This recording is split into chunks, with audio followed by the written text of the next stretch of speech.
Hello, TikTok and YouTube. How are we? So this is the official episode 1 of Driver Mattys podcast, or DM podcast. The last one we done last week was a little trial. The software was I'm still learning on the software. I knew a few people commented saying that the audio was a bit off. Now, I don't know if that's because A, we were over talking each other, and B, there's like settings where I can adjust the audio. So this time I'm going to leave that and hopefully be a bit better. So what we've kind of gone down the route of for the podcast is we're going to do more like, have I got news for you type vibes, but like during like the driver, car related, like taxi related type of podcast. So anything that's happened over the last 1 to 2 weeks, we'll bring up the subject, have a little chat about it and see what happens. Then going forward, obviously you get different people on all the time, mix it up and do whatever. But for now, we're just still trialing it, and to be honest, this probably still won't be perfect. We still probably make a mistake. Mick will probably still swear, even though he's going to try not to. Mark will probably try not to receive phone calls and switch his face around the video. Do you know what I mean? But yeah, we're trying our best. It is still new, and all we can do is just try and have a laugh in it, and hopefully you enjoy it. Again, do us a favour, make sure you subscribe to the channel and follow me on TikTok and stuff. And we don't know how it's going to go again. I've got a few little subjects wrote down, but to be honest, it's not scripted as per usual. I don't think it should be. And I thought, first of all, I want to start off with saying, Mick and Mark, thanks again for coming on. You're lifesavers. And so first of all, I want to start off, Mark looks very tired, so I'm dying to know why he looks tired. So we'll start off with Mark and just a little intro of what you're doing today, or what you've already done by the looks of you. Because it is 9 a.m. this morning, by the way, on a Wednesday. And Mark's already looking tired. Mark, over to you, lad. Yeah, I was up at 2, out the door 2:45, a couple of back-to-back airport runs, some rubbish around the house, took the wife to work, doing this, and then I've got a couple more later back-to-backs. So, and then obviously England tonight, innit? So, yeah, that is a good point. Yeah, what about yourself, Mick? Me, I'm lazy as usual. So not much up. No, I've got a chill day. Well, to be fair, I've got a JLA on for like later on this afternoon. And that's it. That's what we do. Obviously, got the school run in between, family blah stuff. blah blah, family stuff and whatnot. Yeah, but that's me. Pretty chill day. Calm before the storm, I think, mate. To be totally honest, before the kids break up, and then when all kicks in. Yeah, when the kids break up, it all kicks off then, doesn't it? But even still, like I said, I'm lazy, aren't I? So I only do, if I can get a back-to-back, mate, that's me done. You know? Hey, I'm the same, lad. I'm the same. I'm terrible. But like today, like I had to clear my schedule. No taxis, no airports. Because last time I had one airport run last week. But this took about, not even messing about, 8 hours. I was on the lappy till like 10 p.m. last week because I was just trying to edit the video, chop it all up, make TikToks from it, and it takes hours. So today I've cleared my schedule. I'm going to focus on the podcast and obviously editing and producing the content and stuff, really. So day off for me. And I had a couple of busy Mondays and Tuesdays, but yeah, that's about it, really. But one thing I wanted to bring up, because it is big news, and it was big for the UK anyway, I'm not a big politics fan. I really not. I've never voted in my life. I think they all lie. They all don't stick to what they say they stick to. But obviously being from Liverpool, it's a very heavy Labour city. And to be honest, it's a bit mad if you don't vote Labour in Liverpool, to be honest. To a certain degree, everyone's obviously their own opinions. But the good thing about Labour, or bad thing, depending on what angle you go, is Andy Byrne in Manchester has already pledged earlier on that he's looking at kicking out of town drivers from Manchester or somehow restricting them. And Labour's already talked about bringing up cross-border hiring and that angle. So I'm just wondering, Mark, I know you're in a bit of a hidden gem where you're out the region of Wolverhampton on Uber, but Wolverhampton can still get you in the local firms. So I'm wondering to you, do you reckon it's a good thing or a bad thing about cross-border hiring? Well, the main thing is bad. I think it's a bad thing because it's saturated, isn't it? But I suppose if they're, I don't know. I genuinely don't know. There's too many drivers about, but is that because of people not wanting taxis, or is it because of the Wolverhampton? I don't know. Because before it was Calderdale, wasn't it? Did you have Calderdale where you were? You didn't, did you? Who? There's an area called Calderdale. They used to. It was this very, very similar thing. No. Yeah, we had Calderdale drivers. We don't really see them much as anymore. We see Yeah. Wolverhampton, but not Calderdale. Before Wolverhampton, for us, it was Sefton and Knowsley. Right. So there's like 10,000 or 15,000 Sefton drivers and living and breathing in Manchester. And there's also about, I think last time it's read, 6,000 to 8,000 Knowsley drivers living and breathing in Manchester, but they're Liverpool plates. So they come to Liverpool to get the quick plate and then go back to Manchester and live and work there. But when there's a big event on here, they all come here. What are you saying, Mick? I think the damage is done. It's already done, mate. I mean, if you think about it, how can they now, I think, what is it, 3 times the population of Wolverhampton of taxi drivers? I think there's 3 drivers per street. I'm sure I read it was the population of Wolverhampton. There's 3 times the amount of taxi drivers in there. Work that out. Do you know what I mean? How are you going to now tell all them drivers that don't live in Wolverhampton, right, your plate's non-existent to you, you have to go and work in Wolves? Imagine them trying to battle it out. I mean, probably, let's say, it's their own fault, isn't it, if it happens? But I just can't see how they're going to do it. I just can't see how they're going to be able to do it. Like did you come out and said, didn't he? I think it's like 2% in it, Mick. So like 2% actually live in Wolverhampton, 98% live elsewhere, outside. Yeah. Something stupid like that. I can't remember where I read that. I don't know whether it was in a Taxi Point article or something, but it was 3 times the population of Thingy is the amount. So, for instance, what they're trying to say is, say there was 2,000 people that lived in. Obviously, there's a hell of a lot more in Wolverhampton. Yeah. There's 6,000 taxi drivers.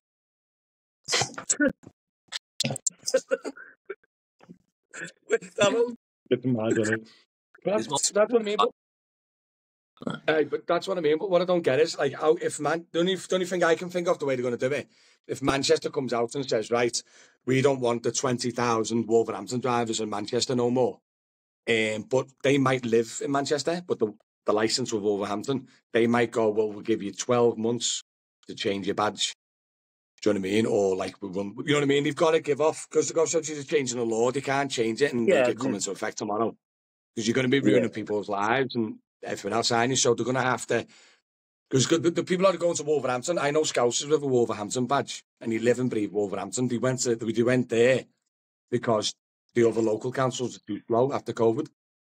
But you got other drivers that are driving up, I know for a fact, because I spoke to them, sleeping in the car and working in Liverpool all weekend and then driving back to Wolverhampton. Do you know what I mean? So there's like, the thing is, though, they all get tarnished with the same brush. You see a Wolverhampton driver and you think, oh, he's come all the way from Wolverhampton, but he could be a Scouser. But then there's another Wolverhampton driver who has actually come from Wolverhampton. Do you know what I mean? And they're all getting bundled into the same bag. I mean, when they're driving around the city, you know who's who, don't you? Oh, yeah, definitely. Let's be honest. I mean, yeah, they're going to give time. If they do it, they've got to obviously going to have to give time. Is it going to be good for the industry? I think it'll be tremendous for the industry. Because it just, like, the amount... But the only problem is look at Sefton. Sefton just sold it to anyone. I bet you there's more Sefton cars in Manchester than what there is in Liverpool. I'd say so, yeah. I say so. Because I remember when before Sefton started selling it to any Tom, Dick and Harry and giving a plate to anyone who within the region, they should always have went off where you live, your postcode is the council you need to be plated by.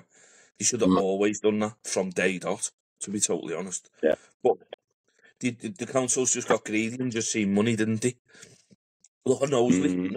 Knowsley were the first ones to drop the knowledge test. Put all the prices down. They had 2 years of selling all these plates to Tom, Dick and Harry because they had no knowledge test. Then I think Sefton dropped theirs and then Liverpool followed. Yeah. No, Liverpool still got theirs. Yeah, but it's next to... I think... Yeah, it's very... Hey, listen, I struggled with that, thank you very much. Which the It Liverpool weren't one? that easy. What? Trust you. The Liverpool one. I've seen the questions on that. You're terrible. You shouldn't be a taxi driver, Matty. Couldn't be. Hey, Mark, because you're saying, like, so with me and Mick in Liverpool, we're in the same region with Uber and Wolverhampton. So Wolverhampton can work drivers' license, can work Liverpool, Manchester, up to Blackpool, up to the Lake District and down as far as West Midlands. Yeah. But in Sheffield, they can't go online with Uber. But you've got a local company, haven't you? A popular local company in Sheffield who you can. So if you're Wolverhampton, Visa. It used to be City, but they're called Visa now. Everyone should know who Visa is now. They've been there. Yeah, I think are they based in Swansea? I think, or something like that. But they're taking over because they actually bought a company in Liverpool. But I can, yeah. Yeah. So I think that Visa is now in Liverpool now as well. So you kind of in like a little loop, in a little, how can I put it? Little discarded area where it's only just one council for you, Mark? Now we've got Sheffield City Council, and you've got Rotherham, you've got Barnsley, you've got Leeds. I think you've got Doncaster. All they can work in Sheffield, and we can work in them areas. But like with Uber, it's just Sheffield plated, isn't it? I'm pretty sure it is. Is it? Yeah, that's what I mean. So, because Leeds not far away from you, can Leeds work in Sheffield, Uber? Yeah, well, I can work in Leeds. Yeah, so it's vice versa then, yeah. So you've got Leeds, Sheffield in a little region. Yeah. I'm thinking if we had the Leeds driver on, he'd probably see it different to Mark, do you know what I mean? Because Sheffield's not as big or as big as of a city as any. And no, Sheffield's pretty big. But I bet you if Leeds drivers are saying, well, we've got Sheffield drivers coming into us now. Possibly, yeah.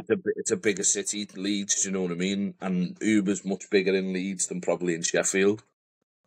But did Sheffield have a knowledge test or not? Yeah. It changed about 10 years ago. You have to do a week's course at college. So you've been licensed for years, haven't you? I've been licensed. I actually do it about 12 years. I've been a taxi driver for 12 years now, so I was one of the first to actually do it. You do like a week's college course. There's about 9 exams.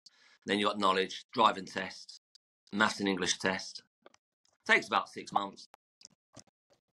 I know for a fact that I think there's like a waiting list to do it now just to get the Sheffield badge. That's I'm saying that. How long is it? No, it's probably a little bit.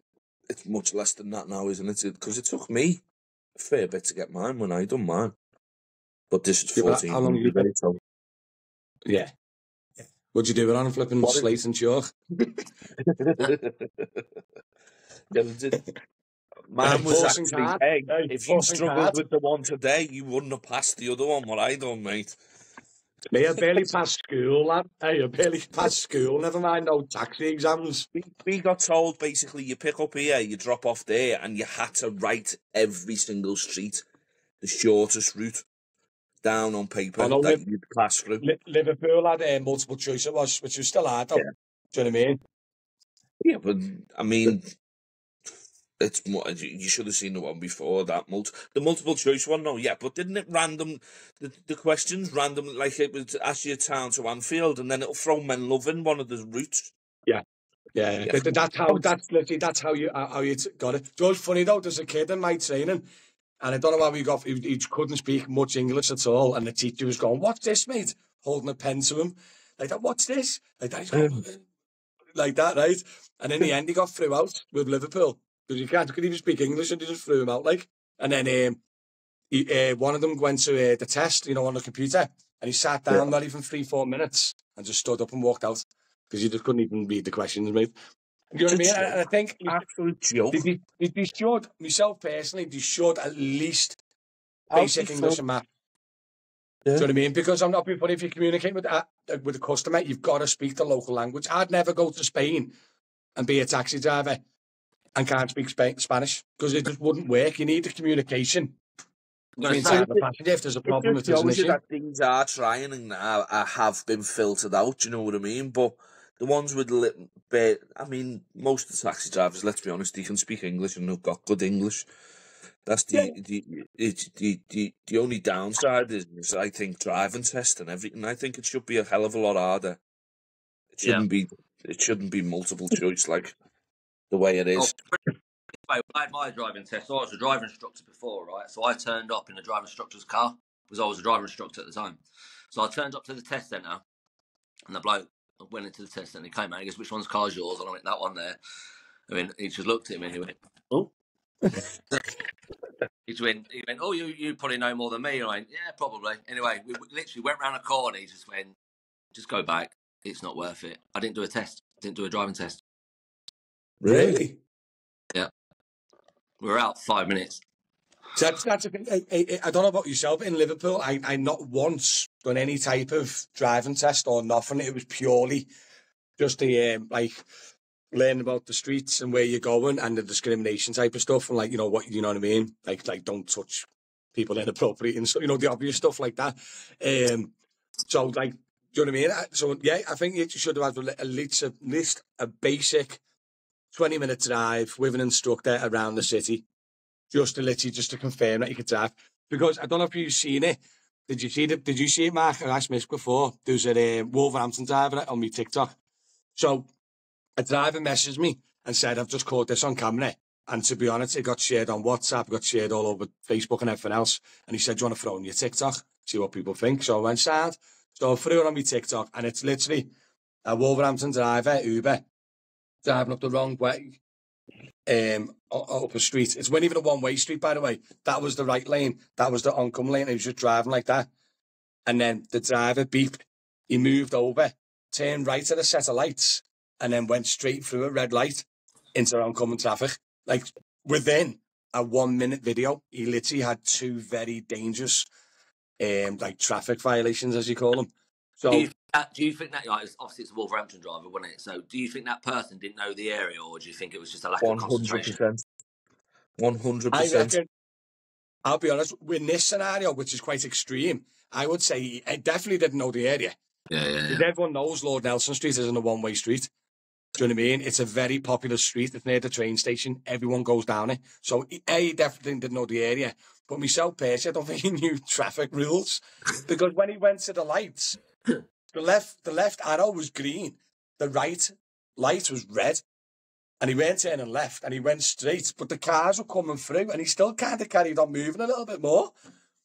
Honestly. And I'd do you know what I mean? And your bird is getting a taxi home.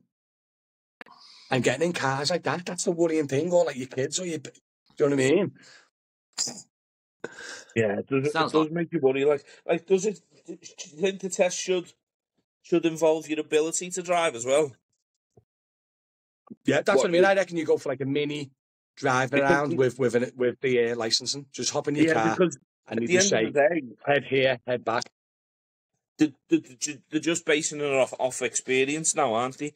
Because you can't apply for a badge unless you've been driving for 2 years. Do you know what I mean? But our local council, what's the Wolverhampton rule? Are they accepting international badges? That's an interesting one. Because they're accepting. I reckon they are. Do you know what I mean? So if you come from a country that really doesn't have proper driving tests, and then you come here for asylum or whatever, and then they go for the tax license and they go, "Show me your finger," and it's a wrote on the back of a box of cereal going, "I can drive." The Wolverhampton going, "That's sound, that mate." Because how does it work, right? Say I don't know. Say right, we're Uber drivers. Yeah, we're Uber drivers. We're on the system. We've got the app.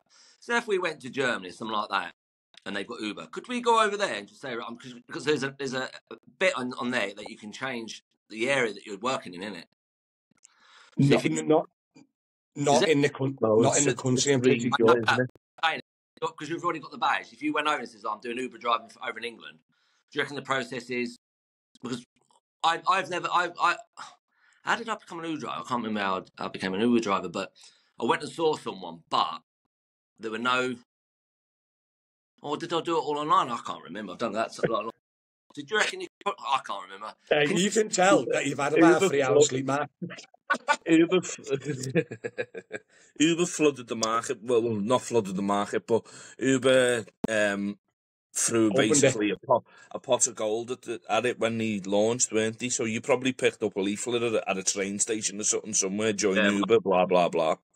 Because that's what happened with us. They were standing at train stations, airports, handing out leaflets, join Uber.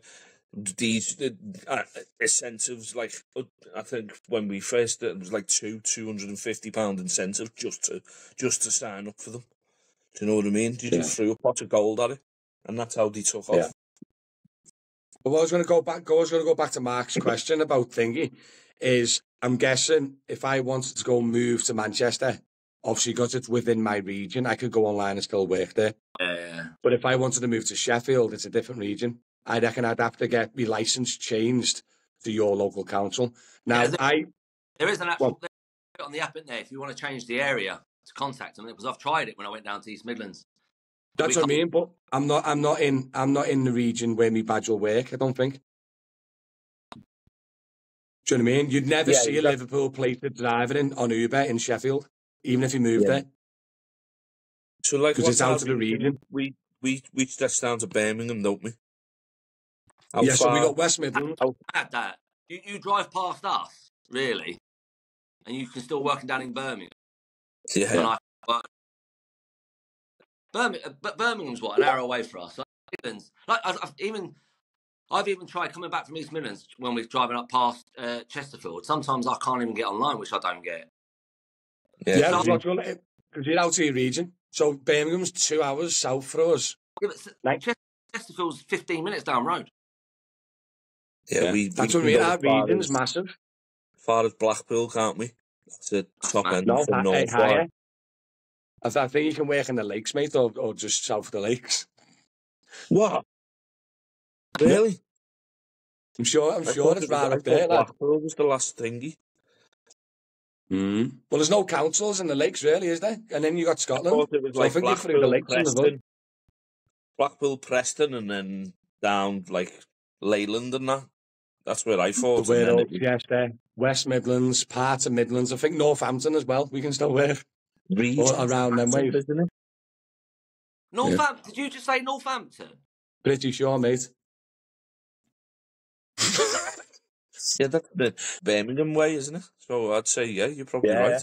No, it's more Derby. It's further than Birmingham, isn't it? Northampton. I'm pretty sure Derby I can go online as well. Derby, Stoke and all that.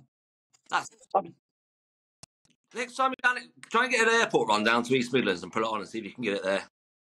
East Midlands. That's not. I've gone online at Birmingham Airport. You couldn't get on at Chesterfield though, could you? When you went down, you did a job, didn't you? Or didn't you try? I can't remember. I can't remember. Not too sure. But yeah, the region's ridiculous, mate. It's massive. Do you know what I mean? Like I said as well. Where's Uber's office now? It's moved from Brunswick. Town, isn't it? Albert Dock it is. Yeah, just next to the pump house. Not that I need to or any thingy, but I've still got to go and take my picture. I can't even log on. Oh, mate, honestly, I had a little blast, right? Because obviously, I don't work the taxis or I work Uber or general taxis at all. I do airports, this, and TikTok and stuff like that, and general house stuff. And I had a little blast. I had a little blast the night the other day, and it was crazy because one of the jobs, the customer just come at me and went, "Oh, what you call it? I've heard Uber takes loads of percentage off you." And I was like, "Yeah, I think they do. It goes up and down." She went, "Oh, well," and she wanted to know herself, and she went, "How much you got paid for this job? I don't mind me asking." And I went, "What was it? It was 13 quid it was." But obviously I get the toll back, which was 18 quid. And she went, "Oh, bloody hell, I paid 30. So it was like, bloody hell, so nearly 50% commission. Over? And then, and then 2 jobs later, I got a job, and I was getting £14 to go 4 mile, and I thought it was high. And I went to the customer, just out of curiosity, mate. I went, "How much you pay for this fare?" Like, they went 15. And you got 14. So, so one job, I paid 5% commission. And one other job, I paid 45, 48 or 50% or whatever. And that's obviously the whole dynamic pricing. But the problem you've got now is, because it does that, depend on your situation, your work habits and where you live and whatever, then it depends on the scale. And then a lot of people commented on the video, and you can check a statements and Uber tells you. And a few lads were saying like 15% for the full week, and some were saying like 35s, 38s. And myself personally, that doesn't seem fair. Why would one driver pay 13% commission and another driver will pay 12? Do you know what I mean? Yeah. So as habits, are you saying that people work more, get less commission, do you reckon? I don't know. I reckon it's driving habits where, like, the second job where I got paid more for the job, I had to run a bit. It was like 2.5 miles. With the other job, it was under the highway. How long did it take you to do that job, the first one? It took me 25 minutes. It was town to JLA, 25 minutes, and I got 13 quid, 18 quid because I got the toll back. Do you reckon that there's like an algorithm saying, right, you've earned 13 quid in 40 minutes? That's below the minimum wage, isn't it? Because you've got all the So you up the next one? Yeah. So do you reckon they've upped it? So you got to go above. It was town. See, I don't. What? Did you say it was town to Whittle at 13 quid? No, town to JLA. Oh, town to JLA for 13. Yeah, the customer paid 30. 30 quid. Yeah, but don't forget the customer paid the £5 toll, and I get the £5 toll back outside that 13 quid. So technically, the customer paid 30. I got 18. So that customer paid 30 quid, including the toll. So it's £25, isn't it? Yeah. If that were a normal airport run, like one of your, so what would you charge for someone for that? 40, 45, depending on the company. Yeah. What about you, Mick? Same, innit? 40, innit? Is it? Yeah. So the thing. Yeah. So the thing with the way I always look at this, and a lot of people say to me, I've had jobs come through, and it's a 3-mile job, and I'll be like 45 quid, and they're like, oh, like that. And what people don't understand is when that woman booked the Uber going to JLA, there would have been 3-4 cars within a minute away from them. And then, like, it went to me. I got the job. 30 seconds later, I had the customers in the car. When it's a pre-booked airport job, that like for me and Mick, I could be in my house. Then I have to drive. Do you know what I mean? It's like I had one, what was it? It was Lime Street JLA. I got up and it was 5 a.m. I got up. I wasn't going to get up at 5 a.m., but I had to for this job. Got dressed, got ready, drove 20 minutes to town, picked them up, and then the journey started. Yep. So those pre-booked jobs got to be having big minimum fare because you could have dropped off at Manchester Airport and then you got to rush back because you got a 1 p.m. town to town. And I think that's what a lot of people don't understand about the fixed fare or the minimum fare when it comes to that type of pre-booked work. No, actually, customers won't care about that. Oh, no, yeah. Oh, hang on about. I had a customer the other day, right? I hadn't done Uber for a while. And I got in, picked someone up, and they were saying, "Oh, have you been busy?" He goes, "Well, now I only do this like whenever I can because I do a lot of airport runs and blah blah blah." And he goes, "Oh yeah, I bet you're raking it in, yeah." Taxi drivers, they literally just said, "Taxi drivers earn a lot of money, don't they?" And I just looked at him and I went, "Nope." On paper, it might sound good. I goes, this, right, I don't know. Say, for example, the job I just done were a £10 job. It goes, you got to think, right? You got to take all the expenses off and all that fuel, and well, we all know how much it'll cost, don't we? So, but customers don't think like that. Even a taxi driver. But what doesn't give it? I've got an E-class, so but I do airport runs. But you see, actually, guys driving around Beamers, Teslas. Just doing Uber. I generally don't know how they afford to do that. Yeah. See, the thing I've found, and what you're saying as well is true about expenses, right? Is a lot of people tell people, like, I've been a passenger in an Uber and the driver's going, "This is great, I'm on 1,200 quid a week," and then ends the conversation. So then I'm getting out that car going, "Bloody hell, I'm earning this," and he's earning 1,200 quid driving around. But people don't give the full story, and that's what I try and do on the channel. Like, on paper, and this is not me because I've got a Tesla, it's general on paper. If you do a 50-hour week, this is just like average, I've spoke to loads of people about it. If you do a 50-hour week, right, and your expenses is, say, what's a good, like, round 300 quid, 400 quid. If you divide that, do you know what I mean? You're talking like £4 to £6 per hour expenses. Yeah. So if you're going round and you're doing 14, 15 quid on the taxis, you go, great. But then when you work it out at the end of the week, you're on £9, Yeah. which is less than minimum wage. Obviously, there's pros and cons, isn't it? You know what I mean? There's unlimited earnings, technically, and the flexibility and everything else. But I like the taxis. I like the flexibility of the taxis and give me the freedom of working when I want and uncapped commission. Work harder, longer if something's coming up and all that. But it's definitely not a gold mine industry. It's not like I'm going to retire and flipping Bel Air, do you know what I mean? It's literally just a solid, all-round minimum wage job with flexible perks, in my opinion. Do you know what I mean? Yeah, definitely. It's You know what I mean? It's far from a gold mine, like. There's that depressed face. From a What'd you say, gold Matt? mine. Him saying that with a depressed face. Oh, mate, honestly. But you know what's even mad, right? I don't know if you've seen this the other day, and it come out and it was circulating all the WhatsApp groups and stuff, so I do it on a video. And I actually found out later on, it's not coming in the UK. It's what happens is Uber's come out and they're saying to increase demand, which I think is a bad business practice anyway, is to reducing the fares, right? And the time on, like, paid, per time and per rate, lowering the fares generally to increase demand for drivers. So our heroes, they're reducing our pay to make more jobs, right? So I actually found that out. It's been on the news and everything, but it's in Australia. It's not in the UK or America and stuff like that yet. But as you know, as Uber, if something works successfully in one area or one country, they roll it out. So they could technically, going forward, be lowering Uber's fares to make it more like popular. Do you know what I mean? For my opinion, it's flipping popular. Don't need cheaper fares. It's just going to annoy the drivers. They'll crucify it if they do that here. We can't get any cheaper than what Uber is, what we're getting paid. That's the point. Go on, Yeah. Mark. I was saying it's a vicious cycle, isn't it? Because if you think about it, if they brought it over here, and I don't know, say a £10 job now, and they reduce it to £7.50 now. I won't do it. You won't do it. Mick wouldn't do it. But if there's 5 of you in that area, one person will do that job. So that job will get covered. So Uber can do whatever they want. Yeah. There'll always be a yes man on the street corner, won't it? Yep. Well, this is another problem with the industry, isn't it?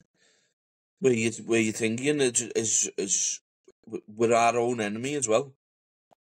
Drivers, because there's drivers that will go out and do it, and they're the ones that are going to crucify it. Because the more you say yes to it, the more they're going to just change it. Do you know what I mean? Mm. If we were all sitting there rejecting, I know it's a pain for us because we won't earn a penny doing that or whatever, but it'll send a message to Uber because they want that customer covered if they're not getting a thingied. But then, like you say, how can you? Sometimes you can't blame it, lads, for taking them. It's like OTS. The only reason OTS is still going is because lads are doing it. Yeah, and well, if you're not aware, by the way, OTS is a bid, and the lowest bid wins the job in the airport industry.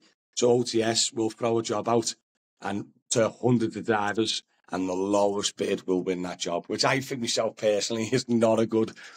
It's a good way of business for them, but it's not a good way of business for drivers because you're making drivers fight. It's a scene from Batman where Joker throws the stick, the pool cue, doesn't he? Snap pool cue, and the freedom, and go, I've only got room for one.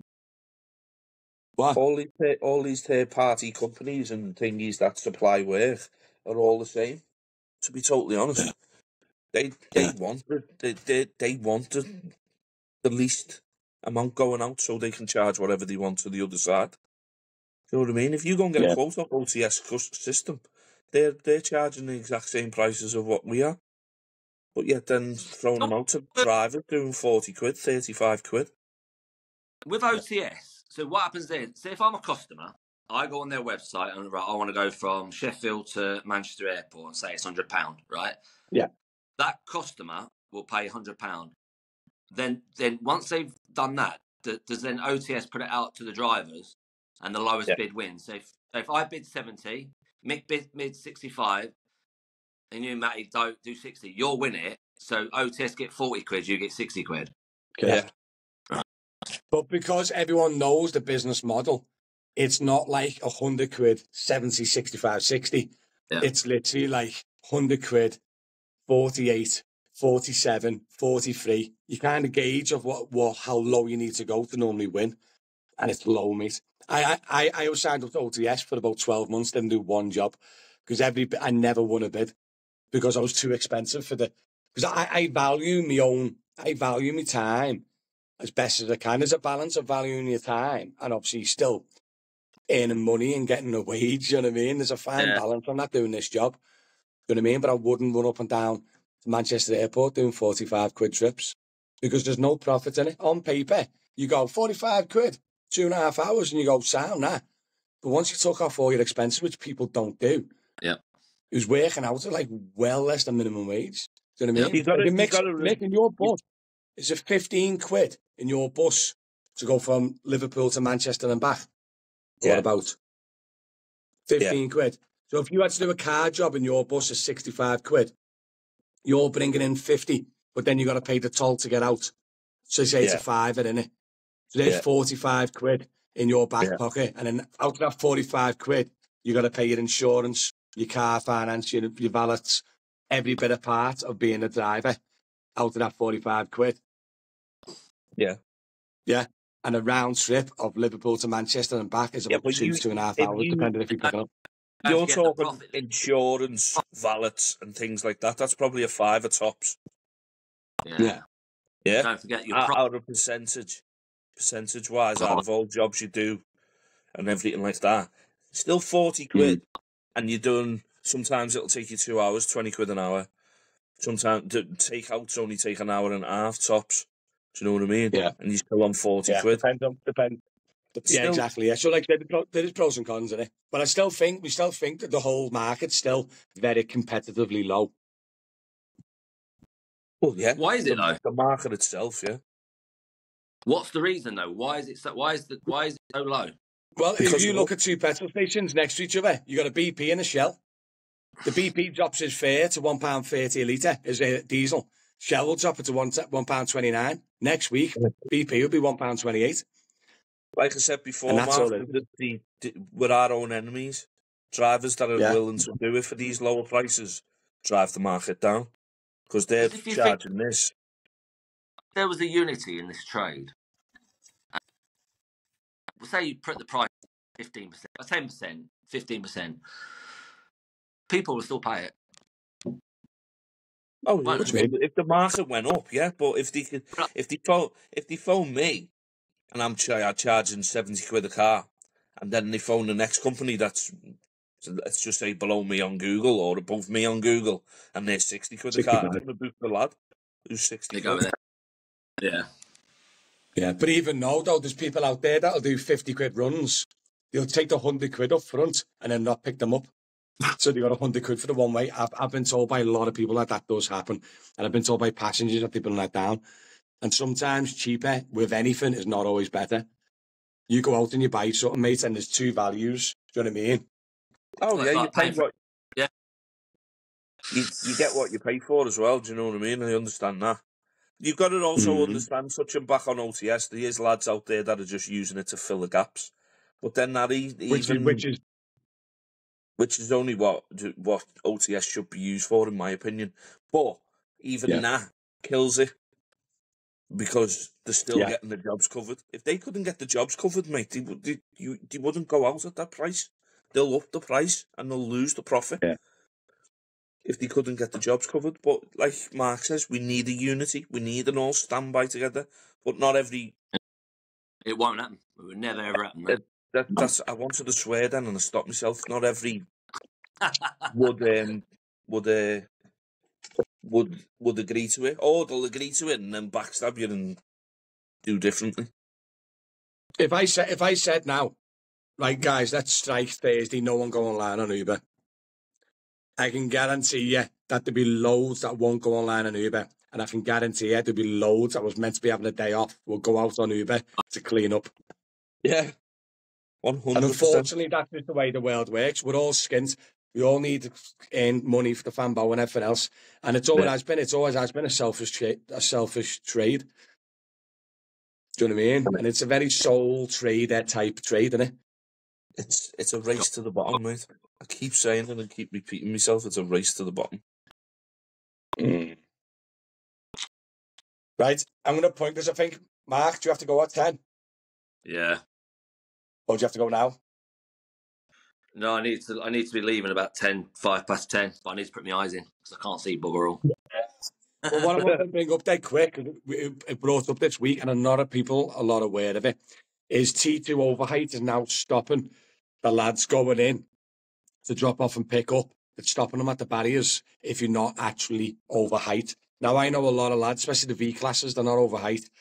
And what they do is they pull up to the barrier, and because the sensor's not picking up the top of the vehicle, they're putting a hand over the sensor, and then the barrier opens and you go in. But Manchester's cracking down on it now, and there's a few lads the other day is getting stopped at the barrier, and they're refusing to let them in because their car is truly not overheight. Do you know what I mean? And like, I can go in the T2 West pickup points in my Hyundai i800, and I've known a few. I used to go in my Tornado as well. It's a pain because the bays are smaller. If you had fatter bays, it'd work, or longer bays. But yeah, it's not actually the overheight is the problem. It's more the length or the width. Do you know what I mean? Because I'm saying to you, Mick, when you're in the Renault traffic, aren't you? Yeah. Can you fit an overheight or not? Well, I've T2 West. I've snapped my aerial. I've got no aerial because of Manchester Airport. Because you Going forget into about T2. it. Going into T2 West, snap my aerial on it. Do you have to hold your hand over the sensor to get in? No, not in the overheight. No. Now I can. Now they've built up because that's only been around less than 12 months that overheight. So I can get in there now. That's fine. I can pull up to that in the barrier without using my hand over the sensor. I can get in there now. So you'd be allowed in there then? So I should be allowed in there, but I've used what they were saying at Manchester, weren't they? Was as if your card's been used in T2 West with the vehicle that you're in or using still, your card's blocked.